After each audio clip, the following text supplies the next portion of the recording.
Bueno, buenas tardes. Gracias a todos por venir hoy. Hoy queremos desvelar en Cabify lo que ocurrió detrás de bastidores el día que regalamos viajes en Madrid y también vamos a ver de paso cómo se aplica un poco toda la teoría que nos ha contado Eduardo y cómo tenemos realmente nosotros ya implementado una mentalidad de DevOps. Un poco de contexto sobre esto es que el 26 de septiembre de 2018 regalamos durante 12 horas viajes gratis en Madrid, ¿no? Cualquier persona que tuviera cuenta o que se la creara en ese momento podía viajar de manera gratuita. Claro, antes de hacer esto lo anunciamos en todos los medios posibles y la repercusión fue muy grande, ¿no? Redes sociales, televisiones, etcétera, y no os imagináis lo que nos pasó. Pues que la carga que recibió nuestra plataforma se multiplicó por 5. Tuvimos 5 veces el número de usuarios registrados, 5 veces el número de viajes pedidos y de estimaciones realizadas en Madrid. ¿Con esto qué ocurre? Pues os vamos a contar un poco de background sobre lo que para nosotros es el camino crítico, ¿no? ¿Cuál es el núcleo de nuestro negocio? Que es al final realizar viajes. Entonces ofrecemos diferentes categorías de servicios de forma interna y los categorizamos de la siguiente manera. El camino crítico es el primero, que es el poder hacer viajes de punto A a punto B, estimar, crear el viaje, que se te asigne un conductor, etc. El segundo es, que también es importante, que podamos cobrar esos viajes. Este proceso se hace más tarde, es de forma síncrona y digamos que si falla se puede reintentar, así que no lo consideramos tan crítico. Y por último tenemos todos nuestros servicios que hacen analíticas, soporte a usuarios, servicios que consideramos que nos ayudan a mejorar en el futuro. Esto es un poco la descripción de lo que es nuestro camino crítico. Cuando abres la aplicación te geolocaliza, te traduce la localización a una dirección. Después puedes autocompletar cuál es tu destino y una vez hecho esto se genera una estimación con la lista de productos que puedes elegir y a partir de ahí puedes crear el viaje. Una vez creado el viaje, este flujo es importante porque luego está relacionado con las cosas que nos ocurrieron ese día. Cuando se crea el viaje se asigna un conductor y a partir de ese momento, bueno, durante todo ese flujo del viaje se van actualizando el estado, ¿no? La aplicación recibe actualizaciones para saber a qué distancia está el conductor, si ya te está esperando, etc. Y la última acción que consideramos crítica es poder actualizar el viaje, decir, voy a cancelarlo y que ese conductor ya se libere. Esto es un poco el modelo de arquitectura súper simplificado. Lo que tenemos es, gracias a que diferenciamos nuestro camino crítico de nuestro camino no crítico, las aplicaciones hablan con dos servicios frontales que abstraen toda la complejidad que tenemos en el backend, que nos permite también tener un contrato muy fuerte con las aplicaciones y ser retrocompatibles hacia atrás con versiones anteriores. Y además tenemos separados el camino crítico del normal para poder escalar en caso de tener problemas en la vía crítica, digamos. Así que, ¿qué creéis que pasó? Pues esto es nuestro departamento de comunicaciones diciéndole al mundo que no había ningún problema. Nos explotó todo. Todo lo que podía fallar falló. Bueno, no todo, pero ahora hemos seleccionado 4 de las incidencias más importantes y vamos a ir en orden y vais a entender un poco qué fue lo que pasó. No os lo he dicho al principio, pero trabajo en el equipo que se encarga, el equipo se llama Pricing, y mi equipo es responsable de calcular las estimaciones, el precio final, etcétera.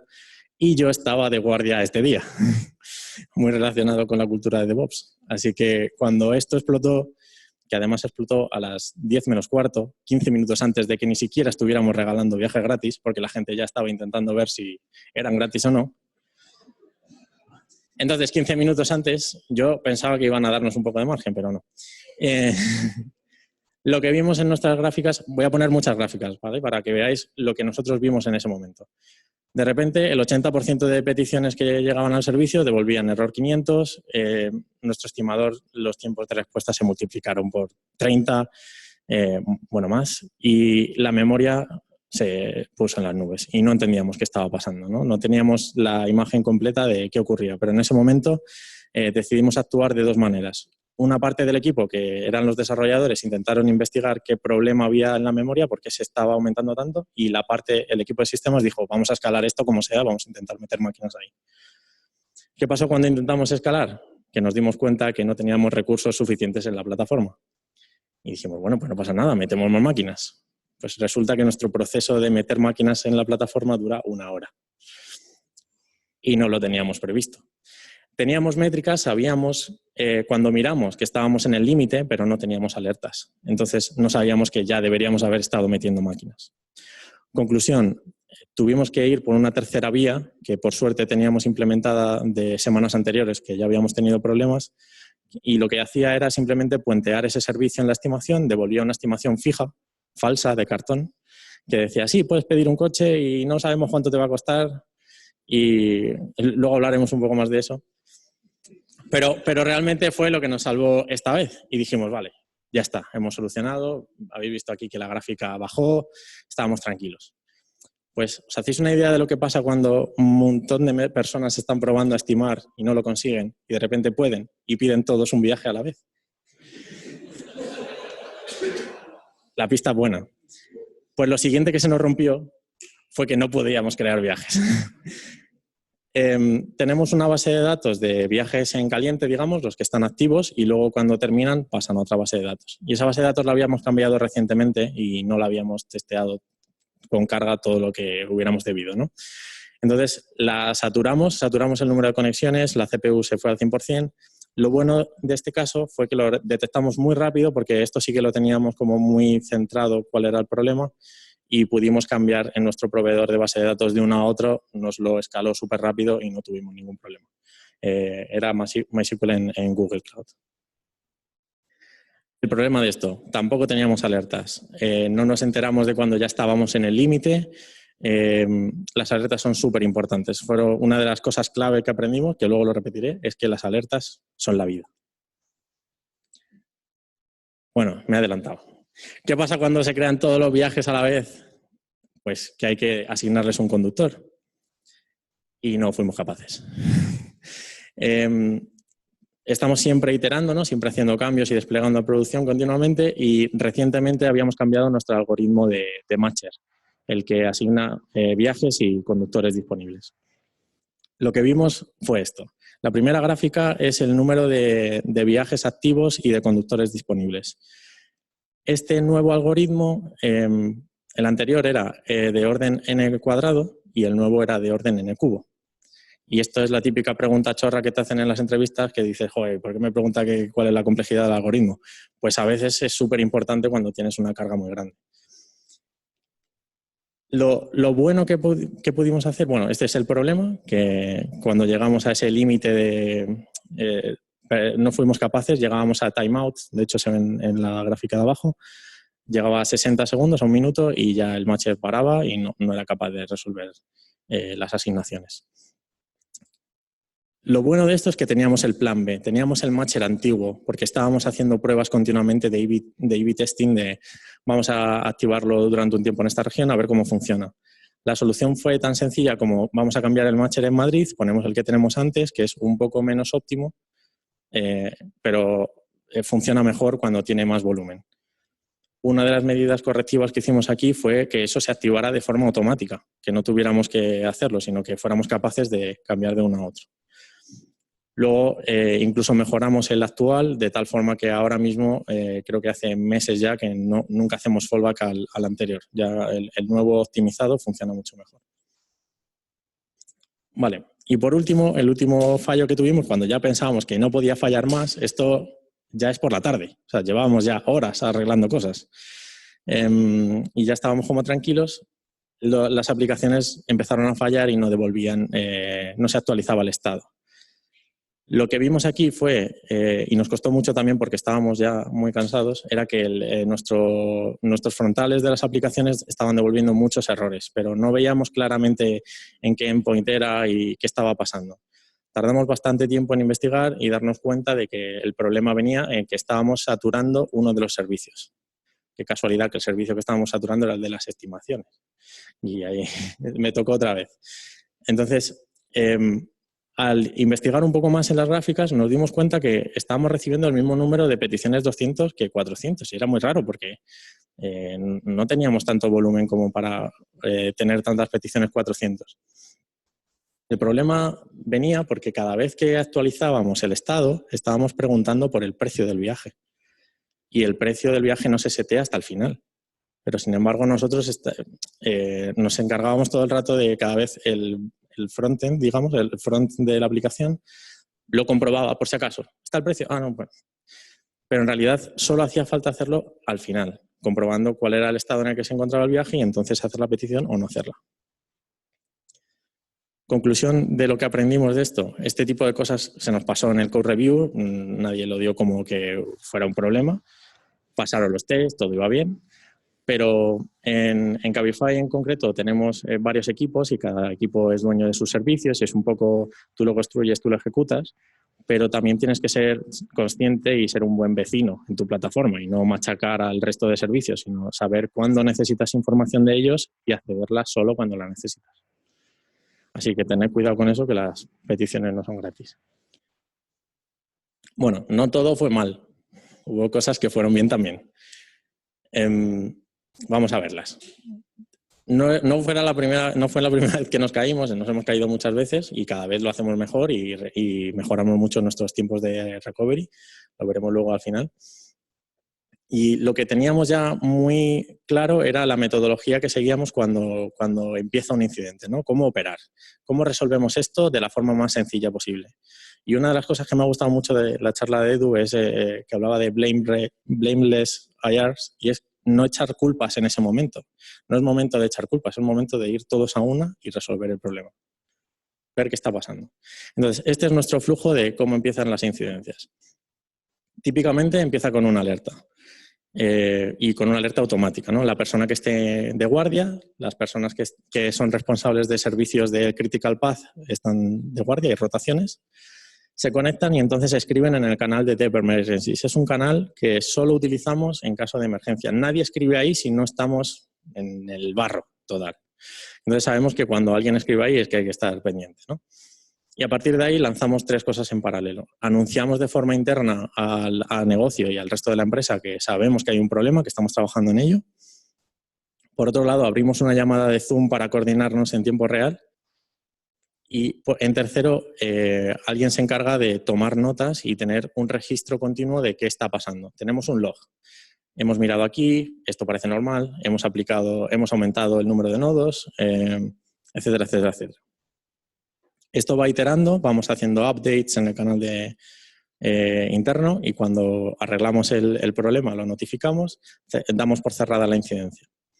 Más adelante, que suele ser el día siguiente normalmente, porque esos días suelen ser bastante intensos, elaboramos otro informe que podemos llamar post-mortem, pero bueno, nosotros lo llamamos incident report, que al final empieza por el impacto, diciendo cuánto hemos impactado a nuestros usuarios, o a veces, si son servicios internos, cuánto hemos impactado a el servicio que depende de nosotros. Tenemos el timeline también de eventos de lo que ha ocurrido y un análisis técnico de cuál ha sido el problema, ¿no? Nos preguntamos varias veces esto, ¿por qué? ¿De dónde viene? Hasta que sacamos el origen. Y al final una pequeña lista de acciones correctivas que hacemos a partir de ese momento. Este es el resumen del día del Free Day. Estuvimos 8 horas de llamada en 4 conjuntos. No paramos. Y para que os hagáis una idea, de media hay como 20 personas en cada llamada, entre 15 y 20. Todos coordinándonos para intentar salir del problema. Pero tuvo algo bueno, porque si os fijáis, las horas van decreciendo. Cada vez éramos más rápidos de encontrar cuál era el problema y solucionarlo. Así que eso por lo menos está ahí. Cosas buenas también. Tener separados los servicios y tener la criticidad de cada servicio nos permitió ignorar, por ejemplo, los errores de servicios que no eran tan críticos y centrarnos solo en los críticos. De hecho, solo hay guardia para los servicios críticos. O, por ejemplo, en el caso que os contaba al principio de intentar escalar y no tener suficientes recursos, lo que hicimos fue bajar recursos de servicios no críticos para intentar escalar los otros. Porque como teníamos el problema de el memory leak que arreglamos a posteriori daba igual, o sea, le podíamos echar todos los recursos que quisiéramos, que le daba lo mismo. Teníamos bastantes métricas. Las métricas que os he ido poniendo son las que vimos en ese momento. De hecho, las he rescatado del Incident Report, que nunca viene mal repasar esas cosas en el futuro. Teníamos separadas, por ejemplo, métricas de la infraestructura para saber si lo que estaba fallando, como por ejemplo en el caso de la base de datos, que se nos quedó pequeña, para ver rápido si el problema es nuestro, de nuestro código, o es un problema de la infraestructura. Eso nos vino muy bien. Y luego también teníamos métricas de, por ejemplo, el ratio de requests por segundo, de errores por segundo, de duración. Es importante destacar que las métricas las ponen los desarrolladores, que va cada una en su servicio integrada, que no lo hace ningún equipo externo. Y una de las cosas que no teníamos del todo bien es que, claro, tenemos servicios en diferentes idiomas, lenguajes, y cada uno publica las métricas como le daba la gana, con diferentes nombres. Las veíamos todas en Datadog, pero digamos que solo el equipo era consciente de qué dashboard tenía que mirar y qué gráfico en concreto era el importante. No teníamos una forma unificada de verlo. Esto también es importante, que lo ha comentado también Edu, que es la posibilidad de tener circuit breakers y exponential backup. El circuit breaker lo que permite es dejar de martillear un servicio. O sea, si hay dos servicios que se comunican, el cliente que está en el servicio A, en un momento dado, cuando recibe muchas respuestas con errores 500, deja de mandar siquiera la petición y devuelve internamente que ha habido un error, para dejar de enviar peticiones a ese segundo servicio, ¿no? Ese mecanismo lo teníamos para algunas cosas ya muy críticas, lo hemos implementado en más sitios. Y el segundo es que si tienes que hacer reintentos y no puedes hacer circuit breakers, por lo menos hacerlos de forma exponencial. Si tienes una avalancha de 1000 peticiones por segundo o las que sean, pues no hacer la segunda reintento que no sean 2000, e ir haciéndolo espaciado en el tiempo. Eso también libera bastante de carga. Esto fue una de las cosas clave que nos salvaron, porque aunque os he dicho que estábamos completamente rotos durante 8 horas, etcétera, de llamada, ahí estábamos trabajando en modo degradado, es decir, estábamos dando servicio realmente. Estábamos trabajando por detrás para intentar estar al 100%, pero ya estábamos ofreciendo servicio. Lo que devolvíamos era lo que os he comentado antes. Puedes coger este vehículo, va a llegar en 6 minutos, era mentira, pero bueno, puede que llegue en 6 minutos. Es la media, puede ser. Y funciona. Y el precio, ahí pone NA, porque esa fue la primera vez que lo hicimos, pero es más gracioso porque en Madrid sabíamos cuál iba a ser el precio iba a ser 0. Entonces, para ti tú lo veías y decías, claro, pues la estimación ha ido bien. Así que no fue perfecto. Después de esto, cuando operamos, bueno, hubo otro modo degradado aquí también, que fue el matcher, la posibilidad de volver al algoritmo antiguo y seguir dando viajes que, aunque fuera menos eficiente, también funcionaba bien. Cuando el día terminó, bueno, nos fuimos todos a dormir porque estábamos reventados. Al día siguiente nos dimos cuenta que habíamos roto todos nuestros SLAs. Tenemos SLAs internos, no hacia el cliente final, pero tenemos SLAs de plataforma, digamos. Y estaban rotos. Entonces decidimos parar todos los desarrollos, decir, bueno, no vamos a sacar nada nuevo hasta que esto lo dejemos, mejoremos todo lo que hemos visto que está mal. Y nos dedicamos durante 2 semanas y media a mejorar solo observabilidad.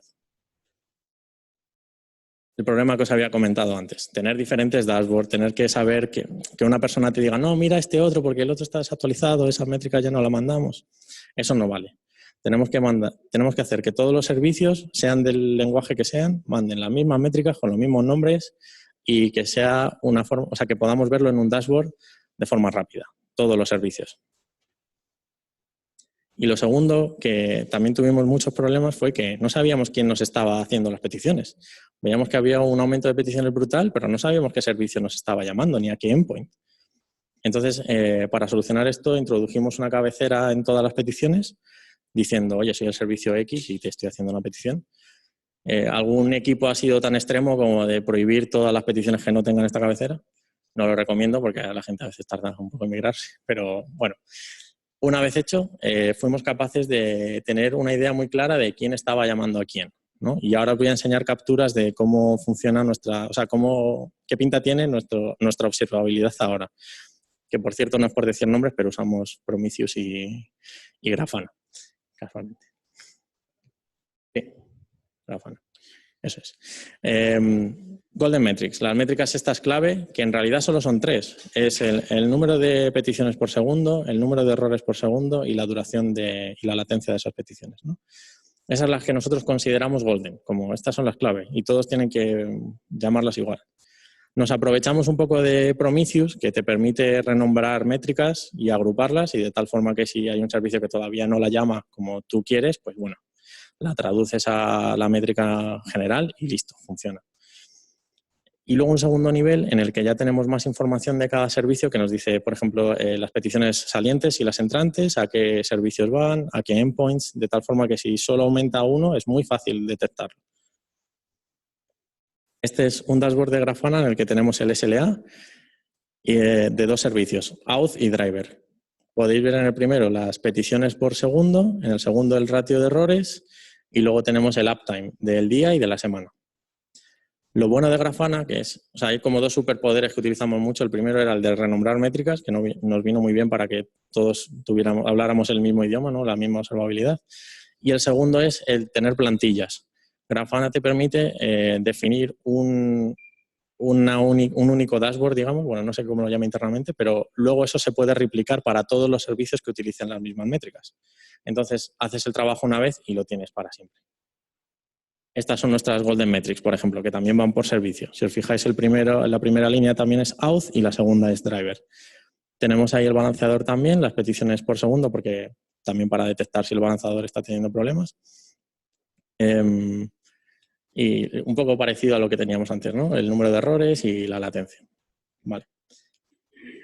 Y por último, el drill down, que es como ir más en profundidad en el servicio, vamos a ir, si este servicio en concreto está fallando y solo este, vamos a ver por qué. Y ya te metes como más en profundidad. Ahí vemos, al principio se repiten un poco las mismas métricas y después tenemos las peticiones salientes, entrantes y creo que más abajo también tenemos incluso métricas sobre el estado de los recursos de los nodos, si tienen la CPU y la RAM correctamente. Vale. Esto es lo último ya, que es que en Cabify hemos crecido mucho en cuanto a personas y en cuanto a servicios. Y antes teníamos todos un poco en la cabeza quién hablaba con quién, sí, este servicio pasa por aquí, esta petición, pero era un conocimiento tribal y que realmente no estaba documentado en ningún sitio. Alguna vez lo intentamos documentar y se desactualizó rápidamente. Solo con relacionar las peticiones y decir quién está hablando con quién, pudimos hacer en Grafana un gráfico que nos mostrara en tiempo real y se actualizase las relaciones entre los diferentes servicios. Y es este. Bueno, estos son solo los del primer nivel, digamos, ¿no? de criticidad. Este es el ratio de errores, que por suerte está perfecto cuando hicimos la captura. Pero si hubiera algún error, como por ejemplo aquí, vemos que incrementa el tiempo y vemos qué servicio es el que está afectado y los demás que siguen detrás, ¿no? Es tener más visibilidad todavía en la plataforma y entender también cómo funciona la comunicación entre los servicios. Entonces, por resumir ya, y nos vamos a comer pizzas. Tener una estructura organizada en cuanto a resolver incidencias, el comunicarse de forma efectiva cuando las estamos resolviendo, no culpar a nadie, hacerlo de una forma ordenada. Eso es muy importante. Segundo, tener un único punto de verdad de observabilidad. Eso es clave. Lo aprendimos ese día y desde entonces hemos bajado el tiempo de resolución a 6 minutos. Lo acabo de mirar mientras estaba esperando, porque quería daros el dato de hoy. Entonces, muy bien, porque ese día tardamos más, pero aprendimos y mejoramos. Luego, tener alertas es muy importante, tenerlas para que antes de que las cosas exploten te notifiquen. Si se va a llenar el disco o la RAM está al límite o ese tipo de cosas, hay que tener alertas en todo. Con cuidado también, porque a veces puedes tener alertas que te generan ruido y realmente las alertas tienen que ser siempre accionables. Y de hecho nosotros normalmente las asociamos a un RAM book. Es decir, te estás quedando sin RAM. Pincha aquí para saber cómo añadir RAM. Esa es la clave. Y también tenemos en nuestra plataforma, utilizamos Terraform Entonces es también bastante sencillo poder cambiar nuestra infraestructura de forma un poco self-service. Estamos intentando mejorar el proceso para que sea más self-service todavía, pero ya tenemos un nivel bastante bueno. Luego, el modo degradado nos salvó la vida. Pudimos operar ese día gracias al modo degradado, realmente. O sea que tener un plan B y hacer que, si puede ser, se active de forma automática es lo mejor. Si no, feature flags.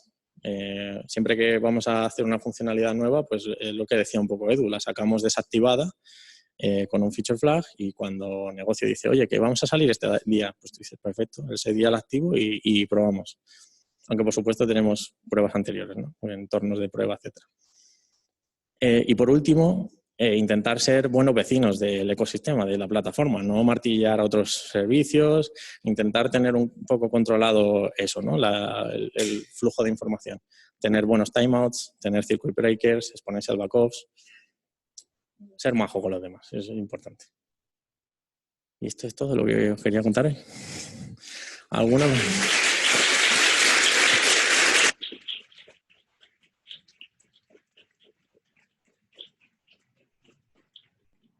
¿Alguna pregunta? Hoy estamos desvelando secretos.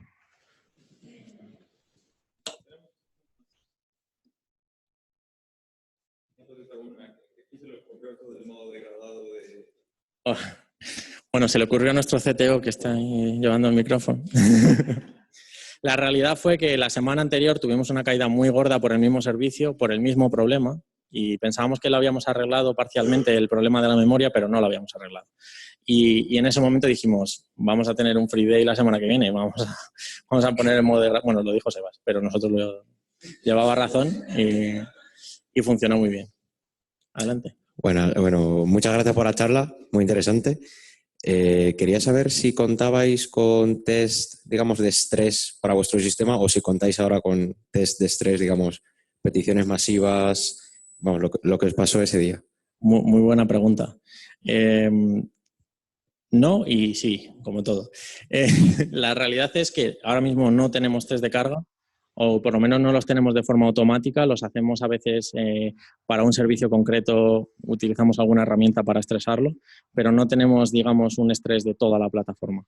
Pero sí que es verdad que hay un equipo que se encarga de hacer QA automático y está haciendo un proyecto que lo llamamos Cavicity, creo, si no me equivoco, que va todo sobre generar agentes y simular tráfico real en nuestro entorno de pruebas. Porque es cierto que es uno de los problemas que tenemos, que nuestro entorno de pruebas no tiene ese nivel de carga ni de lejos. Y estamos trabajando ya en ello para hacerlo de forma automática, que se pongan a pedir viajes, que se pongan a cancelar, que hagan lo que quieran, un poco de forma aleatoria y poder hacer así pruebas de estrés.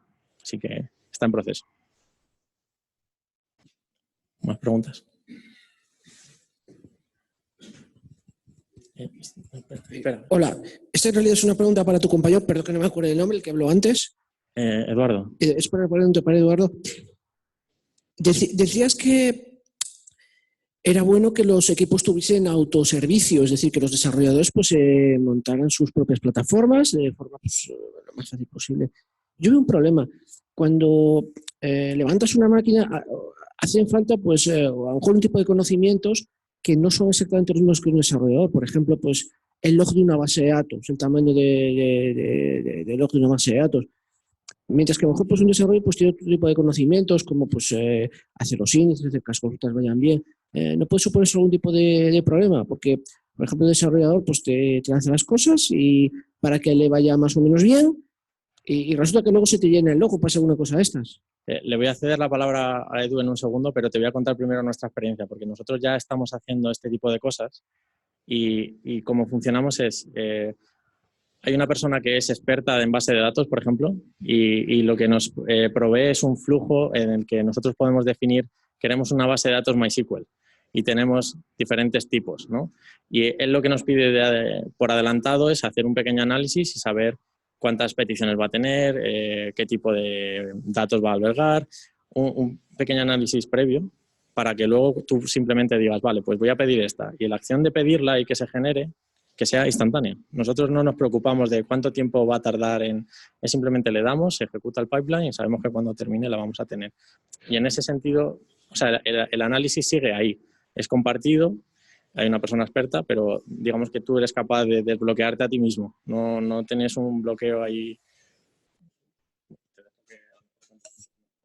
No, bueno, en realidad es más o menos eso y no es que ellos sean autosuficientes y tengan que crear la plataforma, sino que un experto crea la plataforma para darle ese grado de libertad y luego entonces lo que ha dicho él, pero además ha añadido que ya lo siguiente es que esa persona, por ejemplo, experta en base de datos, cuando se está abriendo un nuevo módulo pueda estar ahí echando una mano para hacer una mentorización. O sea, todo ese expertise puede expandirlo. Y nunca van a llegar a ser a ese nivel, pero en el mayor porcentaje de los casos van a ser completamente autosuficientes y, bueno, aún así los expertos siguen estando ahí, pero no como una dependencia, no como un bottleneck, no como algo a lo que tienes que pedir. Igual puede decir, oye, pues para todas las migraciones las podéis hacer vosotros con este proceso, excepto las que sean de más de este tamaño, porque todavía no tenemos una solución suficientemente robusta. Entonces eso y expandir el expertise. Entonces, vamos, lo que acompaña. Gracias. Creo que... Nada, solo preguntarte la parte en que mostrabais las métricas, pero luego la parte en que mostrabais las relaciones entre los servicios y cómo se comunicaban, eso entiendo que no es Grafana ni... Sí, es un plugin de Grafana. Vale, vale, perfecto. Solo eso. No tengo los detalles al completo porque yo no lo hice, pero sé que se genera de forma automática. Y cuando lo vimos fue como, esto es lo que necesitamos, porque ahí no salen todos los servicios, pero tenemos como 50. Entonces es muy difícil entender bien las relaciones entre ellos. ¿Alguna pregunta más? ¿No? Pues vamos a por las pizzas. Perfecto. Solo antes de las pizzas, recordarles que si les parece interesante resolver este tipo de problemas, que siempre estamos contratando en Cabify, y felices de recibirlos. Del concurso para una camiseta, tengo ganador Enrique González. Perfecto. Pues felicidades. Y adelante con la pizza.